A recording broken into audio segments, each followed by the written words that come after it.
News Bangladesh, সংবাদ দিনের শেষে। জাতীয় সংবাদ। বর্ডার গার্ড বাংলাদেশ বিজিবির নবীন সৈনিকদের উদ্দেশ্যে অন্তর্বর্তীকালীন সরকারের স্বরাষ্ট্র উপদেষ্টা লেফটেন্যান্ট জেনারেল মোহাম্মদ জাহাঙ্গীর আলম চৌধুরী বলেছেন, তোমাদের দেয়া নিশ্চিদ্র নিরাপত্তাই দেশের মানুষের নির্বিঘ্ন ঘুম নিশ্চিত করবে। আজ চট্টগ্রামের সাতকানিয়ার বাইতুল ইজ্জতে অবস্থিত বিজিবির ঐতিহ্যবাহী প্রশিক্ষণ প্রতিষ্ঠান বর্ডার গার্ড ট্রেনিং সেন্টার ও কলেজে আয়োজিত এক অনুষ্ঠানে প্রধান অতিথির বক্তব্যে একথা বলেন তিনি। সীমান্তে প্রতিপক্ষের কাছে কোনো অবস্থাতেই পিঠ প্রদর্শন না করার উদাত্ত আহ্বান জানিয়ে স্বরাষ্ট্র উপদেষ্টা বলেন, আমি বিশ্বাস করতে চাই যে তোমরা আমাদের হতাশ ও নিরাশ করবে না। জাতীয় নাগরিক কমিটির মুখ্য সংগঠক সার্জিস আলম বলেছেন, কেউ কোনোদিন কোনো সত্যকে চাপা দিয়ে রাখতে পারে না, সত্য প্রকাশ শুধু সময়ের ব্যাপার। আজ রাজধানীর সোহরাওয়ার্দী উদ্যানে ছাত্র শিবিরের কেন্দ্রীয় সদস্য সম্মেলন 2024-এ বক্তব্যে এসব কথা বলেন তিনি।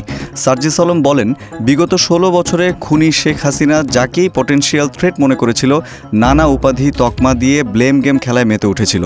অনেক নিরাপরাধ মানুষ আলেম ওলামাকে শুধু তার পটেনশিয়াল থ্রেট মনে করার কারণে জেলখানা থেকে শুরু করে হামলা, মামলা, নির্যাতনের মাধ্যমে হত্যা করেছে।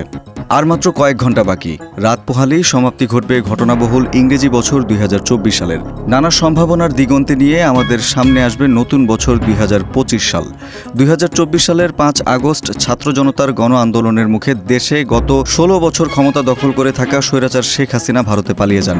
একই সঙ্গে আওয়ামী লীগ সরকারের পতনের পর সরকার প্রধান সহ সংসদ সদস্য, দলীয় রাজনৈতিক নেতাদের অনেকেই পালিয়ে যান, যা ছিল 2024 সালের সবচেয়ে আলোচিত ঘটনা।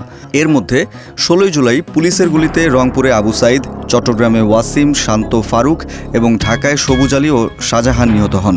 17 জুলাই আন্দোলন থামাতে ব্যর্থ হয়ে মোবাইল ইন্টারনেট বন্ধ করে দেয় হাসিনা সরকার। 18 জুলাই কমপ্লিট শাটডাউন কর্মসূচিতে মুগ্ধ, ফাইয়াজ সহ 48 জন শহীদ হন। 19 জুলাই পুলিশ ও বিজেপির নৃশংস গুলিতে মারা যান আরও 119 জন। এরপর দেশ জুড়ে জারি করা হয় কারফিউ ভেঙে ছাত্র জনতার মিছিলে 22 জুলাই শহীদ হন আরও 71 জন।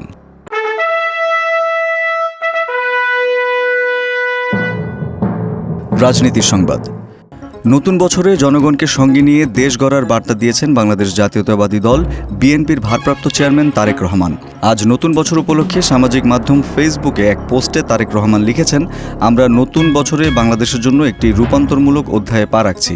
আসুন সাম্য, মর্যাদা এবং ন্যায় বিচারের জন্য আমাদের প্রচেষ্টা অব্যাহত রাখি। আমরা এমন একটি জাতি গড়তে চেষ্টা করি যেখানে প্রতিটি নাগরিক গুরুত্বপূর্ণ এবং প্রতিটি কণ্ঠস্বর শোনা যায়। একই সঙ্গে গণতন্ত্র পুনরুদ্ধার, সরকারি প্রতিষ্ঠানগুলো শক্তিশালী করা, অর্থনীতি পুনরুজ্জীবিত করা সহ জনগণের রাজনৈতিক ও অর্থনৈতিক ক্ষমতায়ন নিশ্চিত করাও আহ্বান জানান তারেক জিয়া।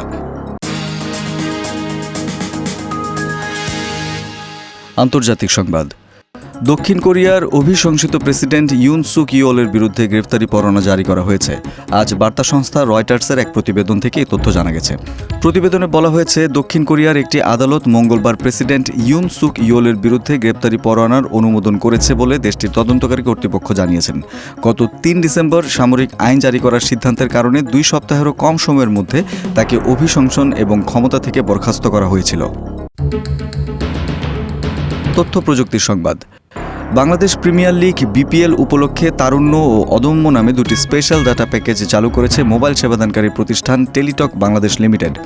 আজ রাজধানী ঢাকায় নিজ বাসভবনে এই 2টি বিশেষ ডাটা প্যাকেজের আনুষ্ঠানিক উদ্বোধন করেন ডাক, টেলিযোগাযোগ ও তথ্য প্রযুক্তি এবং তথ্য ও সম্প্রচার উপদেষ্টা মোহাম্মদ নাহিদ ইসলাম। টেলিটক জানিয়েছেন, তারুণ্য প্যাকেজে রয়েছে 97 টাকায় 7 জিবি ডাটা, যার মেয়াদ 30 দিন। অপরদিকে অদম্য প্যাকেজে রয়েছে 283 টাকায় 30 জিবি ডাটা, যার মেয়াদ থাকবে 50 দিন পর্যন্ত। খেলার সংবাদ। ঘরের মাঠে টানা 3 ম্যাচে হার। 45 বছরের মধ্যে প্রথমবারের মতো এমন বিব্রতকর পরিস্থিতির মুখোমুখি হল ম্যানচেস্টার ইউনাইটেড। নিউক্যাসল ইউনাইটেডের বিপক্ষে ওল্ড ট্র্যাফোর্ডে 2-0 গোলে হেরেছে 13 বারের প্রিমিয়ার লিগ চ্যাম্পিয়নরা। ম্যাচের শুরু থেকেই ইউনাইটেডের রক্ষণভাগের উপর চাপ সৃষ্টি করে নিউক্যাসল। ফলস্বরূপ 4র্থ মিনিটেই গোল পেয়ে যায় তারা। এ নিয়ে 1 মাসে 5টি লিগ ম্যাচে পরাজিত হল ম্যানচেস্টার ইউনাইটেড, যা 1962 সালের পর প্রথমবার ঘটল।